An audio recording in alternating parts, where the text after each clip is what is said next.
Unspoiled Network podcast. This is Spoil Me, covering Elder Empire C, Book 2 of Dawn and Darkness, chapters 23 and 24. In these chapters, we get to see exactly what it was that Jyrene meant when she said that Calder had been told he was going to be emperor. And I have to be completely honest with you guys, I thought she was just, saying that. And that he believed her. I did not see this coming. Welcome to Spoil Me.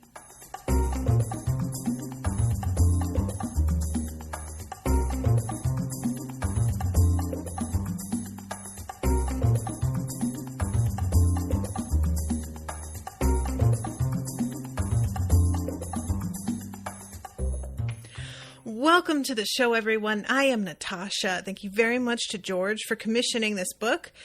George is here in the chat, says, the ending of Will books always sneaks up on me. No end of book wrap up with cute scenes of the cat just living life / preparing for the next arc. It's true.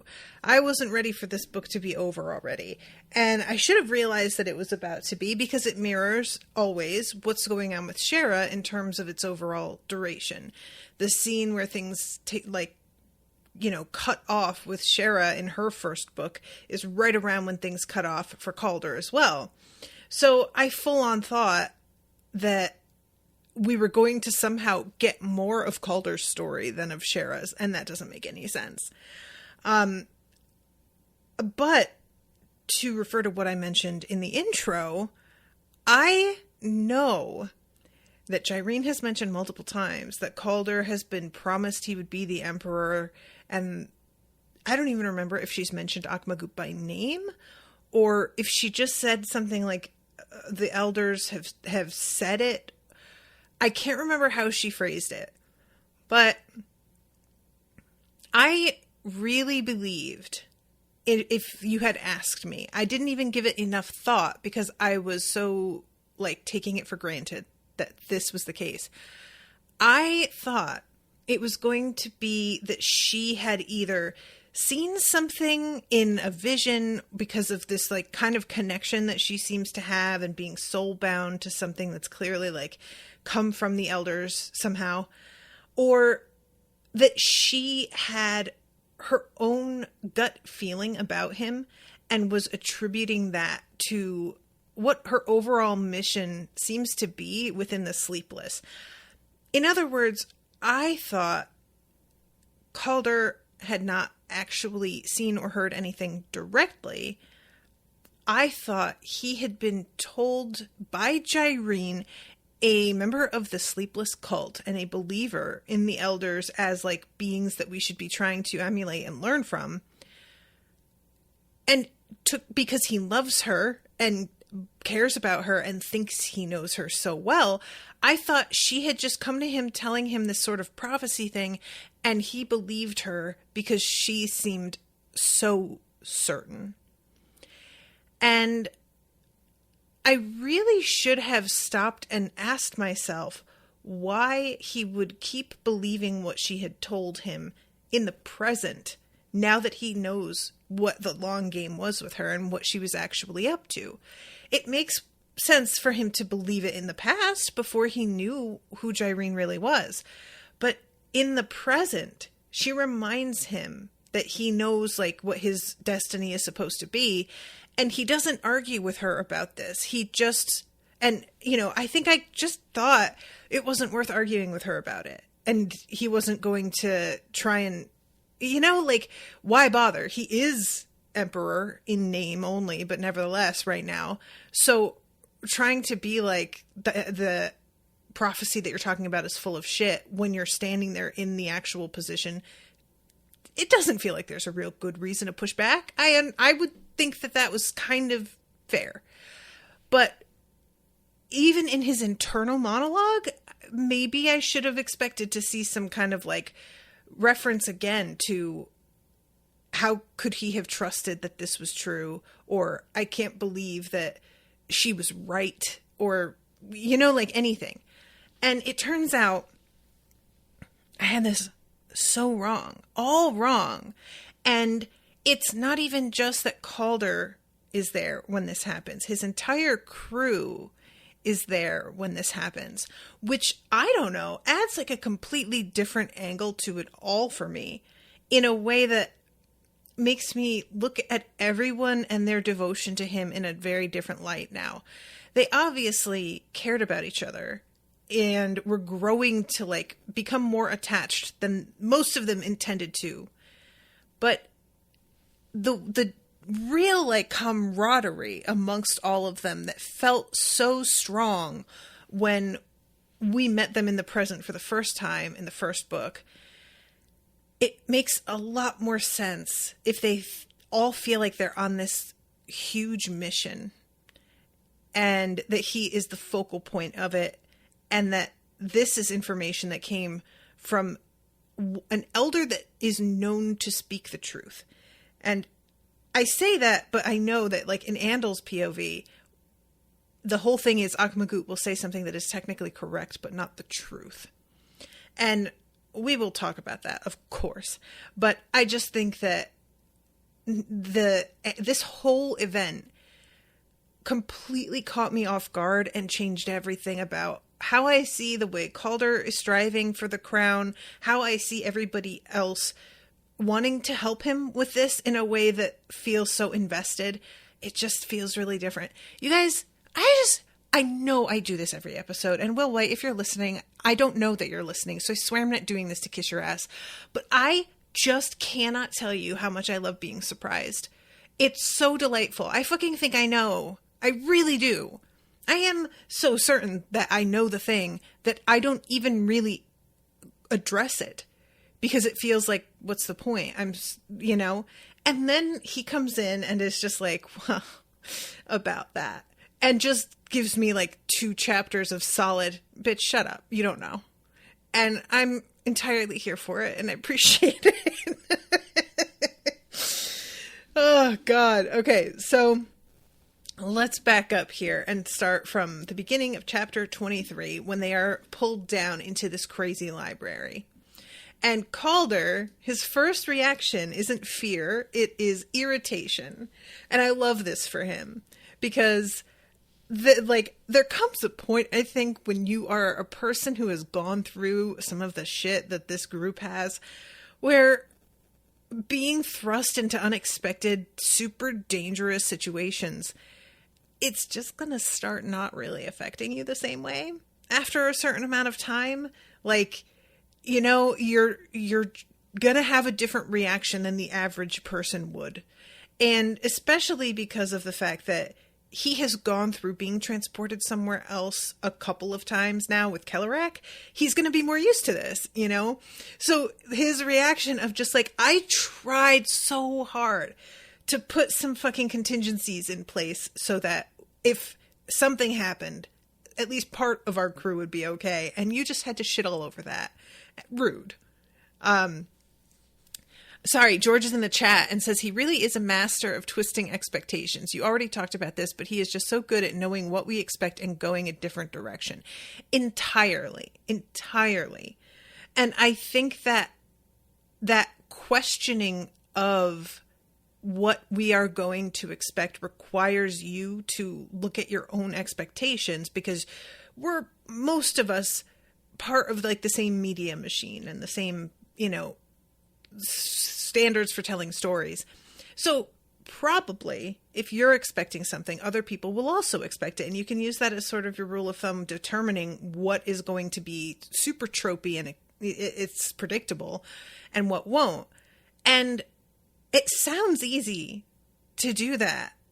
But like I said, I will take something so for granted that it slides right off of my mind.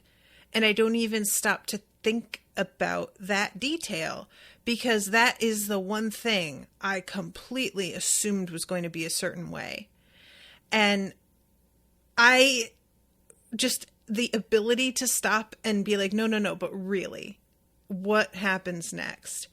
I have to assume he writes a scene or a summary for a scene and then looks at that and goes, okay, good. So we won't do that. Because that's the overall vibe, is like he just sort of plots things out and then purposely doesn't do whatever it is that he decided because he's like, that seems pretty basic. It's sort of a George Costanza approach to writing. I will do the opposite. Like I said, I don't know that he does this, but were I in this position trying to write something and be full of surprises, I think that's the only way I could manage it, because otherwise I probably would write something super basic, and I'm not even going to try and front, you know? It might be funny. It might be like it would have its own charm and high points probably, but would it be surprising and full of little twists? No, I don't see it. Anyway, sorry. So going back to this moment where he's like just irritated by this all, they are talking about what they were each doing when they got pulled over here. Because again, none of them have had this happen, or at least, I don't know. I don't remember if Jyrene has at all yet, but I don't think so. We'll see. Each of them has their own line about how they're feeling on this. I really enjoy Foster just being like, can we get the fuck out of here? And Andel being like, yo, nobody is stopping you, my friend, if you want to run out into that. And that he is referring to is pitch black darkness. And he's just like, go ahead, because I don't see why you think that's safer than here. And Urziah is like, you won't die here. I will protect you. And in the midst of this, Calder swings his cutlass down and tells all of them, stop it. Urziah, you're going to lead. Foster, take the rear. Andel, left. I'll take the right. Walk straight down the row, pedal, and leave a mark on every row we pass. And Foster says if they're waiting for us, they're going to be down the aisle. And I was so appreciative. Calder says, or they're waiting for us to go back the other way, or they're waiting for us to stay here, or they're waiting for the light to go out so they can take us one by one. We might be playing into their hands no matter what we do. So let's just try to escape while we're at it. And truly, this is just the right response sometimes when somebody is like, well, what if XYZ happens? What if XYZ happens? What if ZYX happens? And I have to have this conversation with myself. As somebody who tries to put contingencies in place, I will get so preoccupied with what may happen that I don't just take action. And it's a real problem. So I respected this. So they begin to head out, and Petal is using her acid to like drop on all these different markers on the way over to let them, it's like a breadcrumb trail, leave a way to get back if they need to. And all I could think when she was doing this was like, first off, I was glad it was something more permanent than like a breadcrumb, but also I don't know what this like elder is capable of doing, so I have to assume if it doesn't want them to go back, it can just change the floor and make it go away. But also, you have to try something. You can't just be like, well, whatever I do, the elder's going to be more powerful. Like, yeah, but that doesn't mean that you just don't try anything. A similar situation as trying to make contingencies for everything. So at one point, they're like feeling a sort of presence. He sees a movement in the dark, and the position of the elder spawn left them with very few helpful options. They're above us, so they're tracking us. They'll see everything we do. We have to reach the end of this room at some point, so will they drop down on us then? Will they wait that long? And at one point, Jyrene is just like, yeah, don't look up above us. Don't do it. And he has to do the very slow sort of like stretching, pretending to look. And he's thinking as they travel to that point about how weird it is that they're down here and that these elder spawn are sort of seeming to like poke and prod them to observe them, but they didn't do this last time they were on Silver Reach. And just sort of wondering, why is it we got attacked straight up on the beach forced into the hands of the cultists like a bunch of other people. And now we're being kind of herded. And he has another thought. I'm going to read this. What if they had acted this way 4 years ago? What if the 2 inquisitors they saw were just the imperial guard of their kind, sent to take them into custody while hundreds more watched? An image formed in Calder's mind of Silverreach above with its streets of empty buildings. He was beginning to see the town differently now. Not a town at all. A hive. But ultimately, this was all just speculation. And in reality, the inquisitors hadn't attacked yet. The sooner they reached the end of the room, the sooner they could find an exit. So this is when they get to a wall, and there's this wonderful moment that I thought was so well written and made. It was the kind of thing that makes an impression on you because you've never heard it put in any way like this before. So it's this big circle in the wall, and they're theorizing on what it is, and Calder intends to read it. And before he can even put his hand out and do it, its intent flooded his mind, hammering his awareness as though this was the very picture of a door, and anything he had once recognized as a doorway was only a feeble delusion of his pitiful mind. This was a door, and all else was but a pale copy. And that is just so fascinating because it's the kind of experience of knowing that I don't think I'll ever experience, and I'm not sure any of you will either. And writing about something that none of us will ever really experience. That's always tricky. And yet you get it, despite the fact that we aren't going to ever be in a position where this happens. You can still get the sense of being like feeling almost like you're hit with a truck with information. And when Urzaya's like, "Are you sure it's a door?" He says, "I have never been more certain of anything in my entire life." So he touches the door, pushes on it, and it begins to immediately open. Andel says, "Wait," but it's too late. On the other side was a writhing, pulsing, squirming mass of limbs, eyes, tendrils, ears, appendages without name and without number. On the other side was a vast book of endless pages containing all the knowledge of countless years, such as an unknowable repository of truth that 1,000 humans could not hear it all with 1,000 lifetimes of study. On the other side was a world unto itself, a complex and ancient dream more real than waking. On the other side was Ahmagut. And we find out later that the elders aren't actually supposed to be part of this world.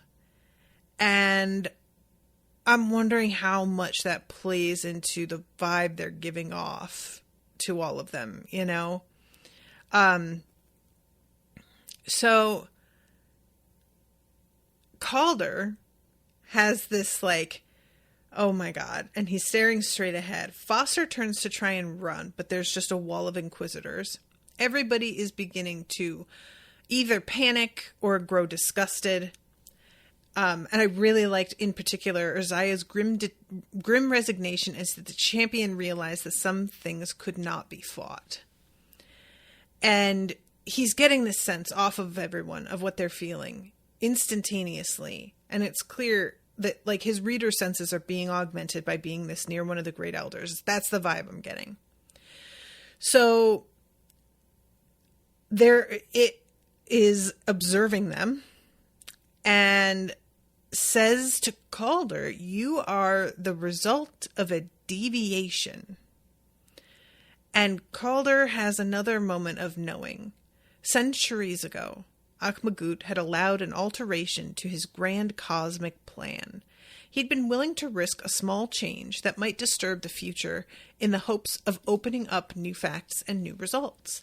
The deviation had resulted in everything in Calder's past, from the personal to the very distant, Everything from the death of the great elders to the formation of the empire, and everything from the meeting of Calder's specific parents to his birth to his expulsion from the Black Watch.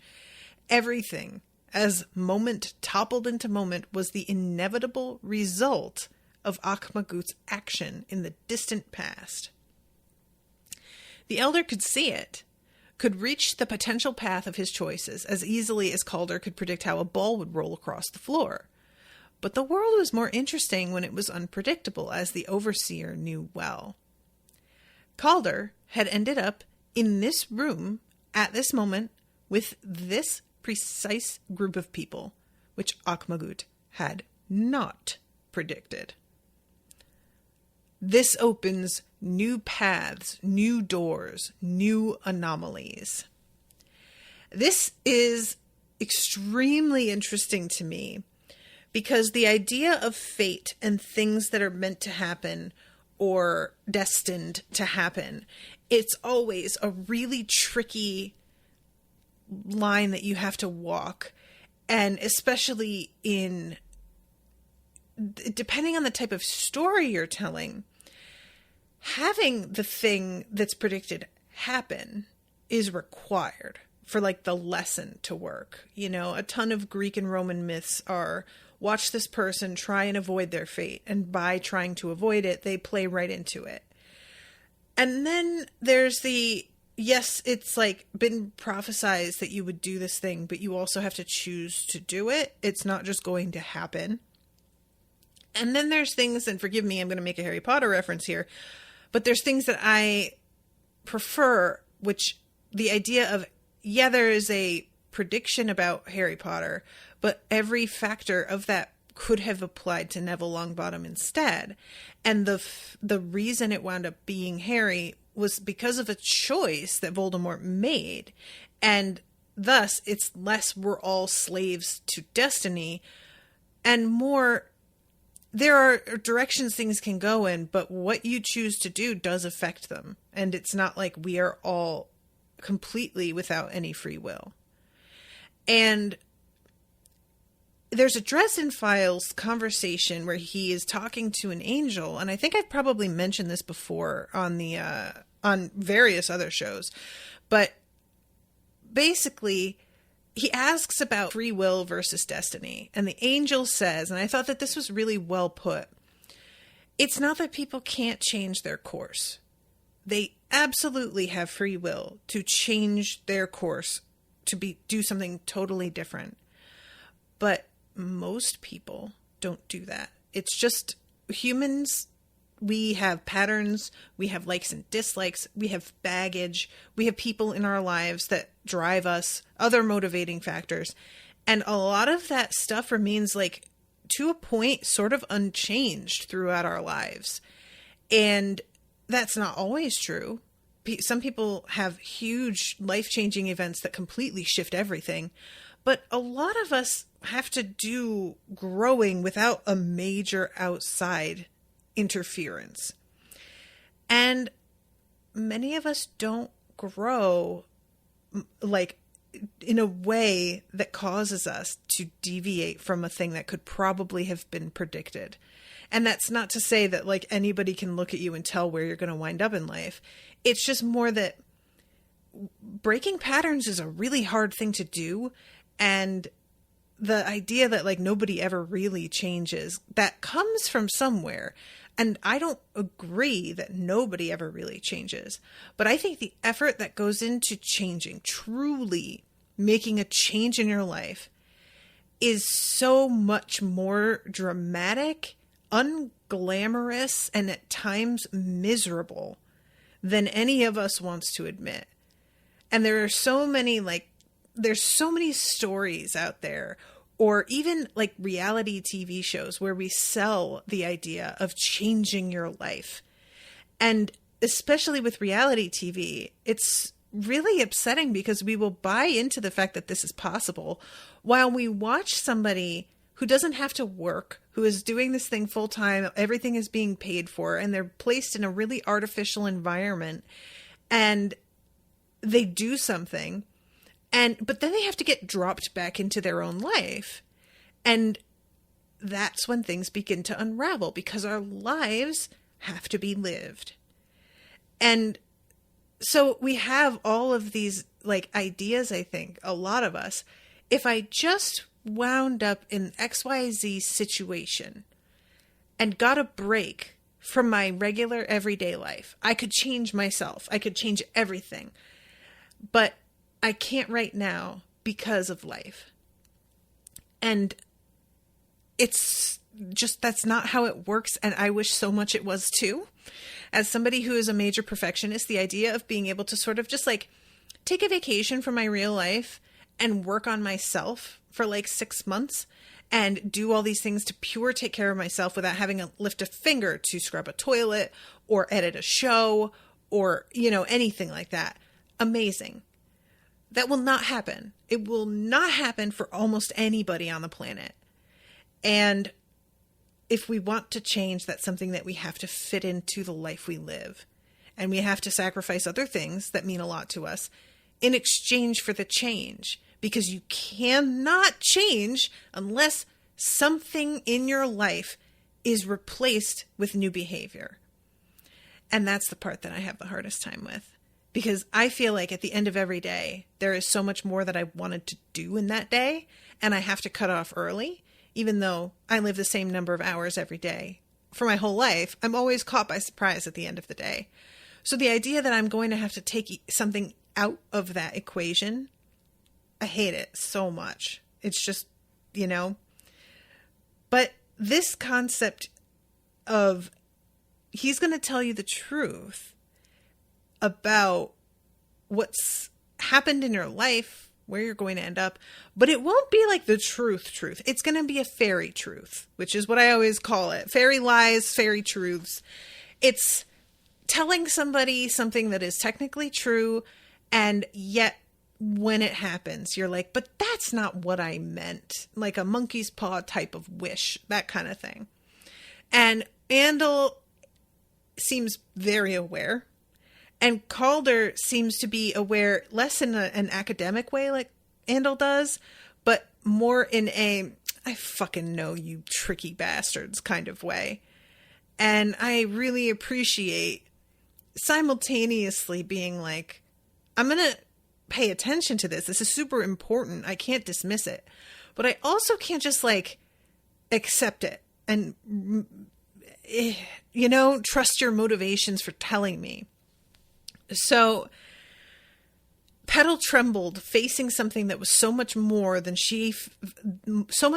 her, that she felt like a grain of sand that would soon be blown away. And when he looks at her, the message is, you have found your home. And guys, I cannot tell you, but this killed me a little bit.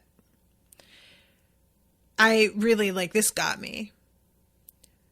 Her home wasn't in the streets where she'd spent her childhood. It wasn't in the guild that had rejected her or in the box where she'd hidden for years. She'd found it on a navigator's ship. Somewhere in her mind, Petal had planned to leave once they made port at a place that felt right. She still wondered if the rest of the crew wanted her around, if they even needed her for anything. With the Elder's words, that possibility died. And this just, the idea that she's sitting thinking, do you guys even want me here? Like, it's so understandable because Petal isn't social like a lot of the rest of the crew. So when you see a lot of people interacting in a certain way and you can't really do that, and it just isn't your way of communicating, it makes you feel like, well, maybe they just don't like me. And I think everybody sees her as one of the most valuable players, to be perfectly honest. But she doesn't have the same kind of relationship with them, and that's still valid. You know, I have friends that perform very specific sorts of friend functions in my life, and some of them are the ones that you immediately text when some shit happens. Some of them are the people that you let them know your pettiest thought. And others are people who you were like, hey, I admire you and I want your advice about a thing. Everybody has their thing. And I just hate thinking that she doesn't like see herself as part of things. So I hope this is a good thing. It's always tricky with these because some of them feel like mean. And the one that we get for Foster is they are gone. His family, his former wife, and his children, whom he hadn't seen for years, were gone. He should abandon them. He may as well give up because the future did not allow them to survive.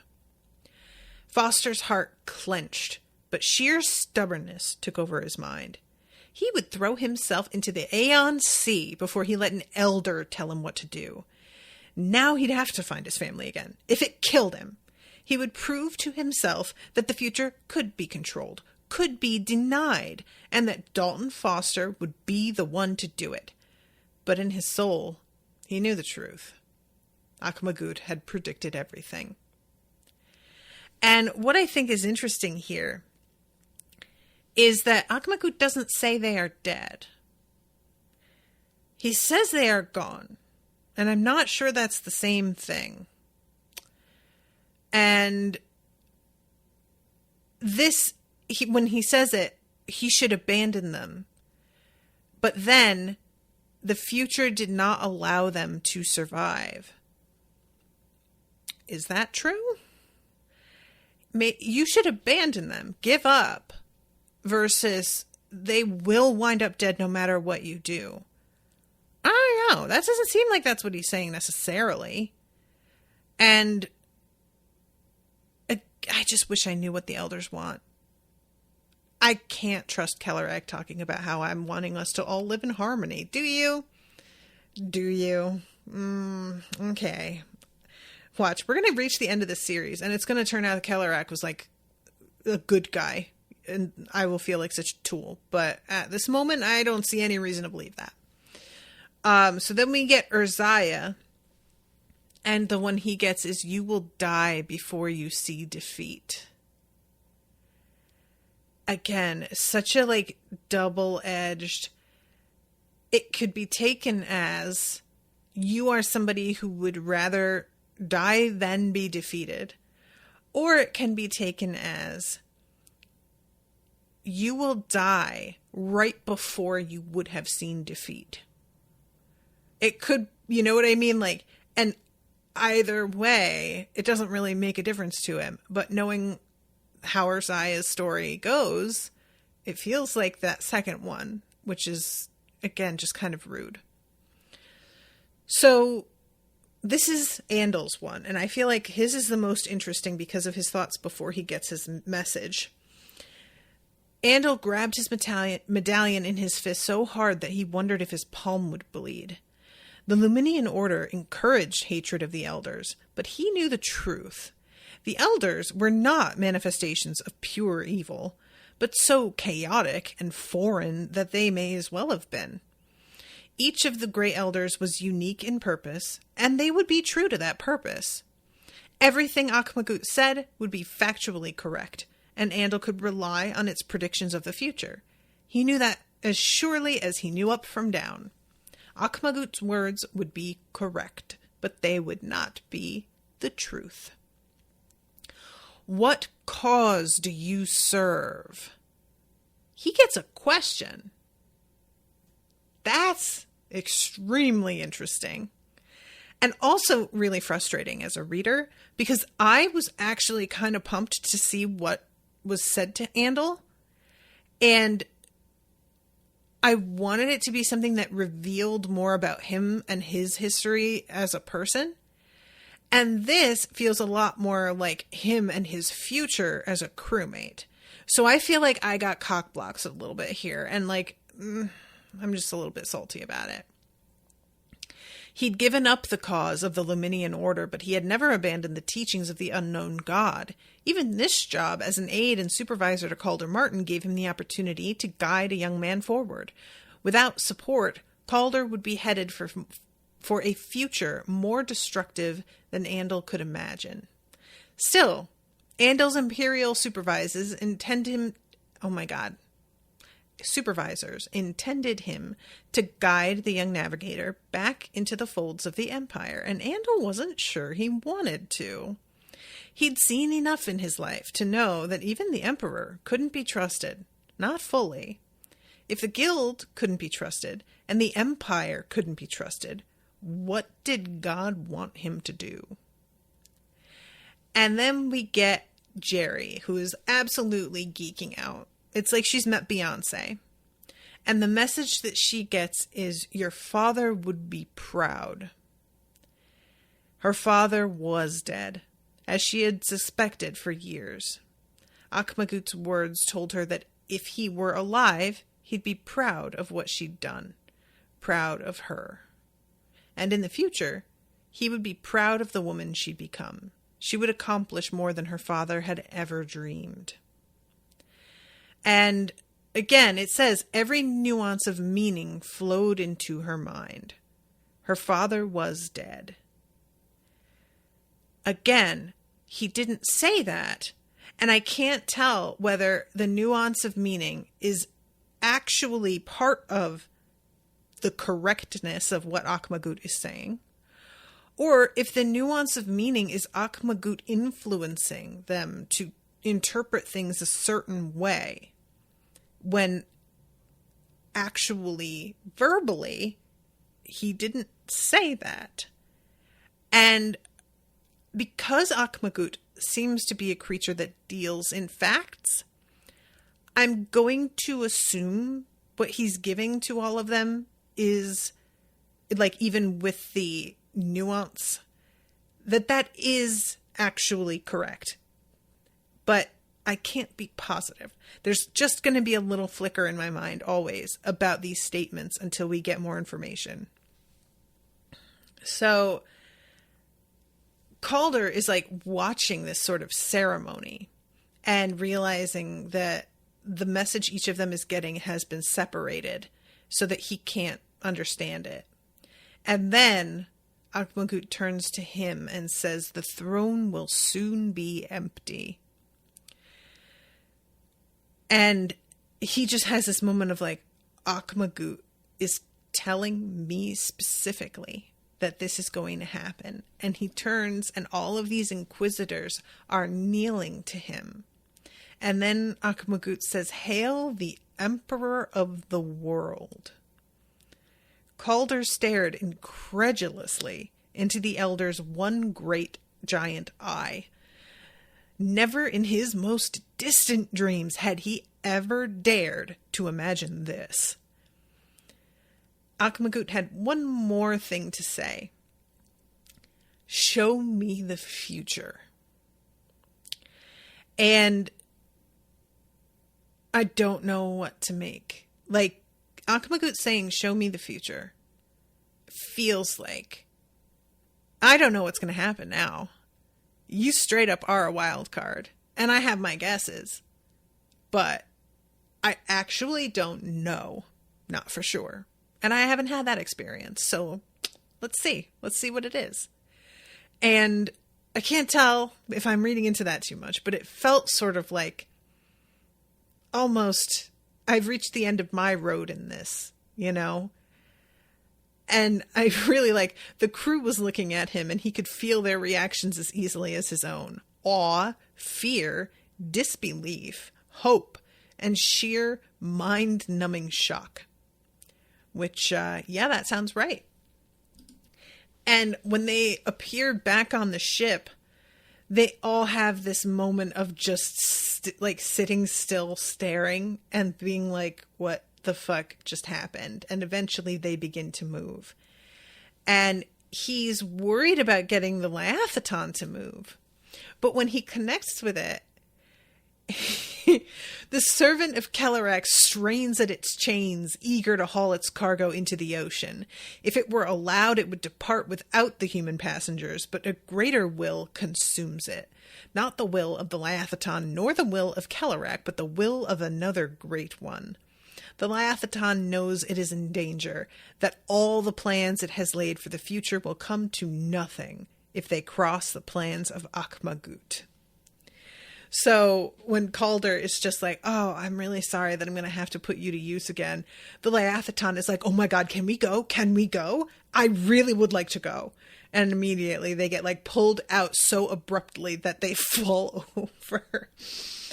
And this is when the ocean trembles and a ripple goes across the water, and he realizes that Silver Reach has been destroyed. And I am not sure, because I know at one point in the chapter where Shara is watching the Emperor use the Aptasia, they get a glimpse of Silver Reach.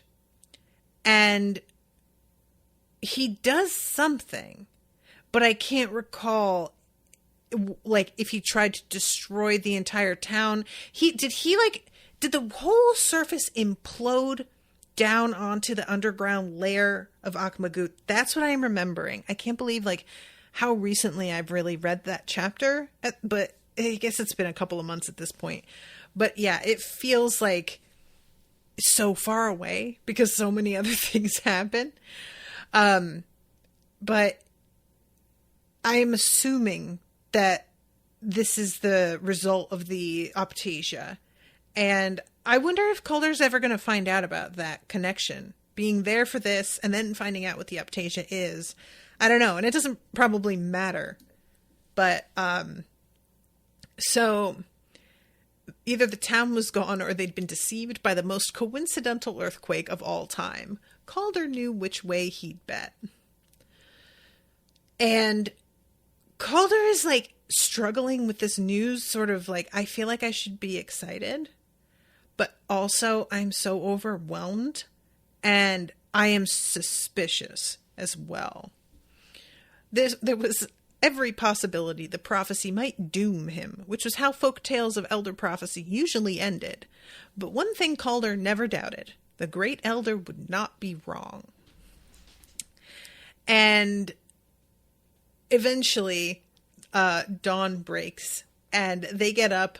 A lot of them, it seems, have not slept after this adventure, but Urziah clearly did. I am so jealous with Urziah about how much it's like what you see is what you get. But everybody is very salty at the fact that he was able to sleep after all of that. And this is when Calder gets the whole crew together and explains everything about his history and everything that happened with his father and everything about the reading of all of these different, like, relics and artifacts that has led him to get to know who the Emperor is on a much deeper level than anybody else. And I think it's very interesting that he had this particular job and began to understand the Emperor so well. It's clearly like this was part of the plan, making sure there was somebody who understood the Emperor's attitude overall in a way that he wouldn't share with people voluntarily. It had to be a reader, and it had to be a reader who was targeting artifacts that he had touched. But I just find it interesting because, you know, obviously the stuff that the Emperor had used was more valuable. It's interesting that we haven't heard about other readers who have also aimed to get some of those things to sell, having moments of, like, I just wonder if anybody's going to come out of the woodwork and also have been on the same trail, because they can't have been the only ones. So it ends with him saying the Empire needs to change. The Emperor doesn't care about us the way, like, he cares about us in the way that the elders do, because he's so distant and is so old. And I think that message is about taking the wheel. And of course, all of them are like, yeah, count me in, basically. Except for Andel. He says, until the Emperor dies, if that can even happen, you're just a young man past his years in debt. And if he does die, I doubt he considers Akhmagut's recommendation reason enough to name you his heir. Turns out it doesn't really matter. Surprise! So, we go to chapter... Ooh, I'm sorry, Asher is in the chat. I'm very late because Aaron's... But hi, I'm so excited for the next books. There have been a lot of mentions on how many of the things the Emperor used were destroyed because his intent was so powerful. I get the feeling that the relics Calder has found are quite rare. Yeah, I guess that's true. Or that things were just like, taken right away. So, okay, I'm willing to accept that. So we get chapter 24, which opens with the excerpt. I found allies in the void, but enemies too. I was not surprised. There are enemies everywhere. But strangest of all were those that were neither hostile nor friendly. The Guardians in White. And I'm going to go ahead and be like, that's the Luminians, right? That feels Luminian-ish to me. Because they don't really seem like they have a particular objective in the way that all the other guilds do. It feels a lot more like we're just trying to keep shit from flying entirely off the rails. And so every time it begins to go too far one way or the other, we're going to handle it. We'll see. So we pick up at the end of the last present day Calder chapter, with the battle having been over. The consultants are fleeing the island on their ship, which I had forgotten, and Calder feeling very much like, hey, we won. And it's not exactly the kind of victory that I was seeing, or in my head, really. But clearly, the fact that they have to bail on their, headquarters island means that we have the upper hand. And he's assuming that Shara is on that ship. So he lifts this horn, and this is... It's moments like this that make me want to see this actually play out in live action, animation, either, doesn't matter. But I feel like Will would write a hell of a script because he has really good timing mentally. And I think that it is difficult sometimes in prose to get across the vibe that a scene really has until, as a viewer, as a reader, you sort of finish the scene and then you're able to put the pieces together in your head. But this bit is him trying to tell the Consultants Guild to surrender and being constantly interrupted over and over by Shuffles, who is undermining his message of attempted, we aren't going to hurt you, or we're going to treat you with respect, and Calder keeps having to pause and put the horn down and tell Andel to get Shuffles. And it's just beautiful. It's gold. I was cracking up. Once I finally was really solidly picturing the way this would go in my head, this is hilarious. Especially when he says consume us all at one point, and he realizes as soon as he says it, he's like, fuck Shuffles. And indeed, that's the part that Shuffles decides to scream. And Andel, Foster, I'm shoving something in a cage as soon as this is over, and I'd rather it be Shuffles. And when he says we have your best interests at heart, Shuffles says best interests in a way that's almost feels derisive. Like Shuffles trying to throw him under the bus, honestly. This cracked me up. Just the whole, I loved it. I loved this. As the distance between them shrunk, he savored the taste. He was dressed in the Emperor's own armor, the crown tucked safely away after defeating a regent in battle, and essentially driving an entire guild to its knees. He had won. And this is one of those moments where everything he has said is technically true, Akhmagut. But it just isn't really like that, is it, Calder? Yeah, this is the kind of thing that makes me feel imposter syndrome. I wish I could put things in these sorts of absolute black and white victory sort of sentences, but everything in my head about my own success is qualified so heavily with footnotes and asterisks that I can never just let myself enjoy being better at this than I used to be. It's always, well, yeah, but... And I probably should take a leaf out of Calder's book, to be honest. And this is when, all of a sudden, Bastion's veil pops up around the ship. It surrounded their vessel, rapidly expanding into a solid bank of fog. Calder stared into the cloud, anger and hopelessness warring within him. And Cheska is yelling, "Follow them," but Calder tells the Leviathan to stop and is just like, there's no fucking point. We had no idea that they could even do this. We're going to get blinded if we go in there and possibly just put ourselves right in their crosshairs because this is going to feel like their home turf. And he even thinks this had been their plan all along. And I was like, no. You are giving them so very much credit, sir, but no. It was not their plan all along. It was kind of luck.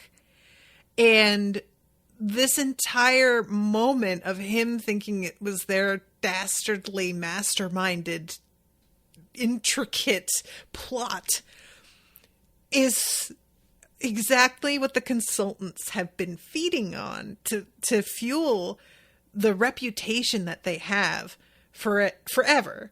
How many things have accidentally worked out that they have been credited with intending to happen?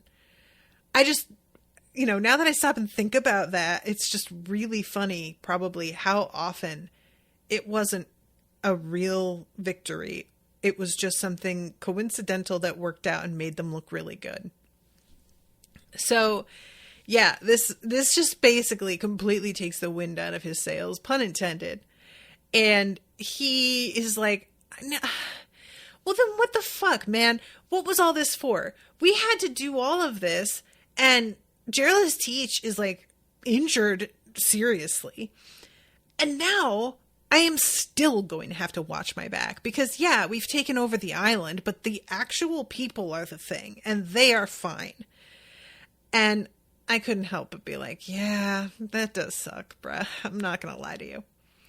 So this is when Bliss comes along. What a beautiful payoff this is, I have to say. So Bliss comes along and sees that he is sort of crumpled and says, in pets, sudden listlessness and lack of energy can indicate that they are sick, she said. I'm not an animal. Which, you are though, but it's fine. Then you're distressed. She reached into her coat and pulled out a folded up blanket. It was big enough that it should have made a noticeable bulge in her coat, leading him to wonder irrationally if she'd created it out of nothing. Not irrationally, sir. She maybe changed something into it. God knows. She reached around him, tucking the blanket over his shoulders.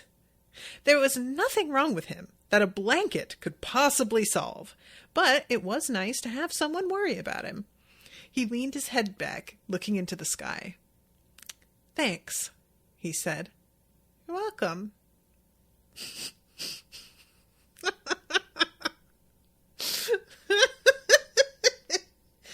What I love about this is that Bliss's intention is so pure.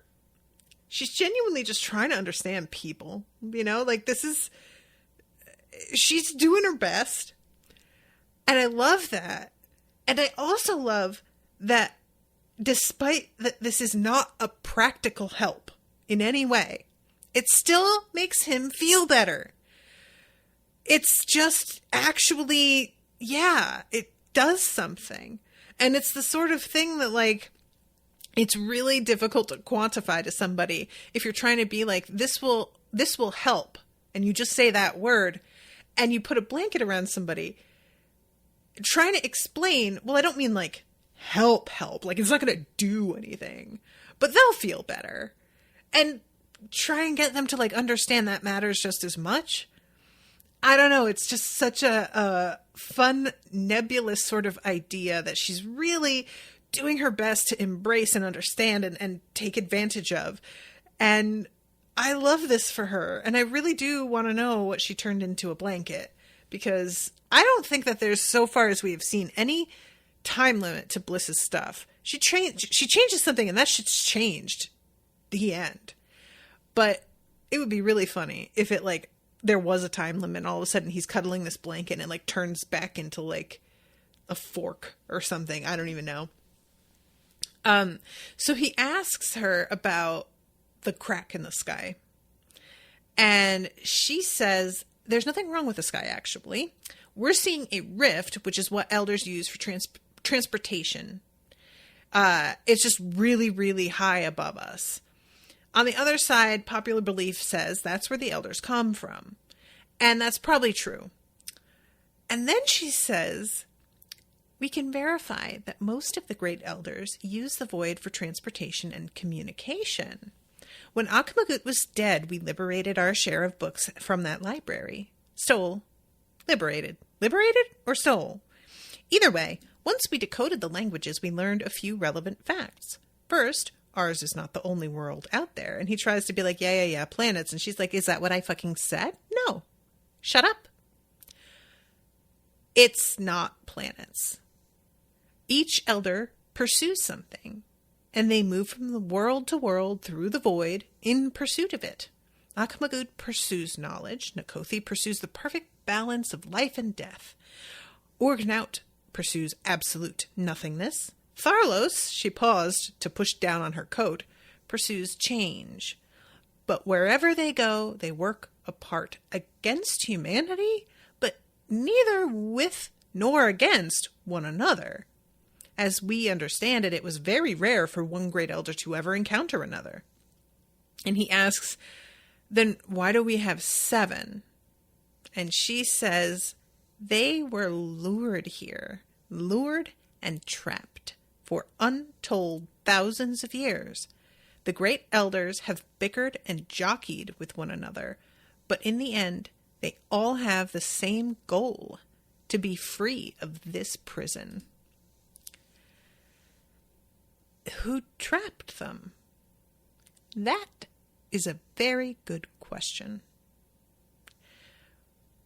That is wild.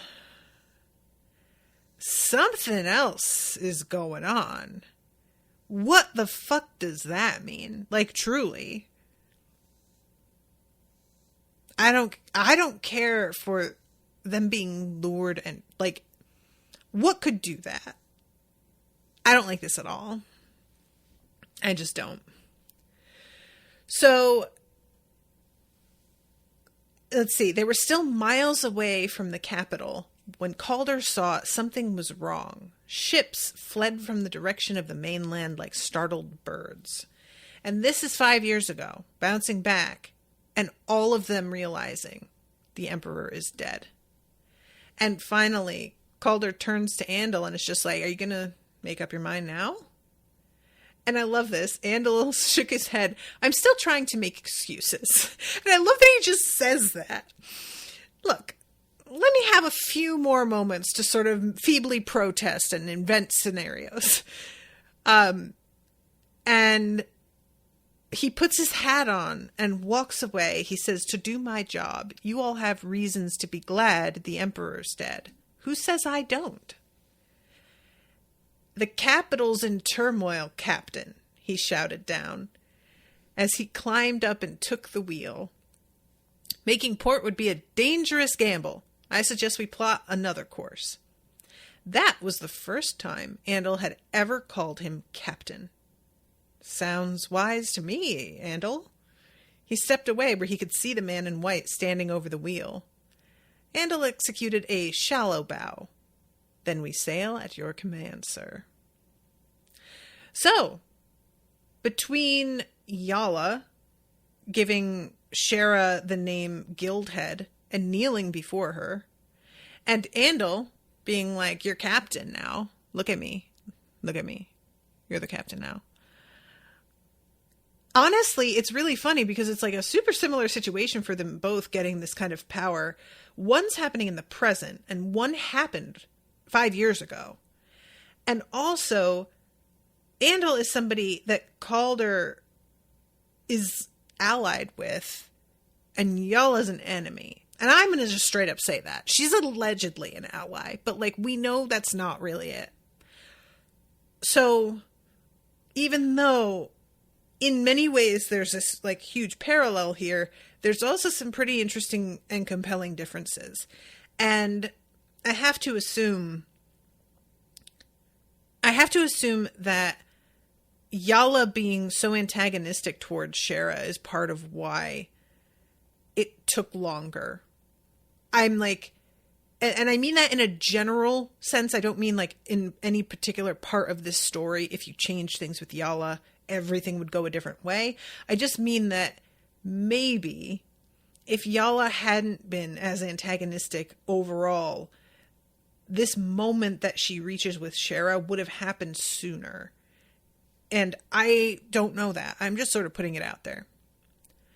But anyway, yeah, so that's it. That's where the book ends.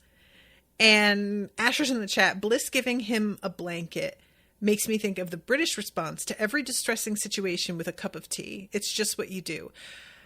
Asher, I wish so much that were an American thing. I don't want it to be caffeinated tea usually if it's in the middle of the night and something happened, of course. But just the idea of like, let me brew you tea. I wish so much that was like more of a thing. And I am always the one to suggest it in most households that I have lived in because nobody else just has this like preoccupation with tea that I have. And like the American thing, I think, is just like, do you want some Ben & Jerry's? Truly. All right. Well, I'm going to wrap it up. Thank you again very much to George for commissioning this. I'm going to be starting the next book on Tuesday, thanks to Asher, who has commissioned it already. And I hope you guys have enjoyed the coverage so far. And until next time, toodaloo, motherfuckers.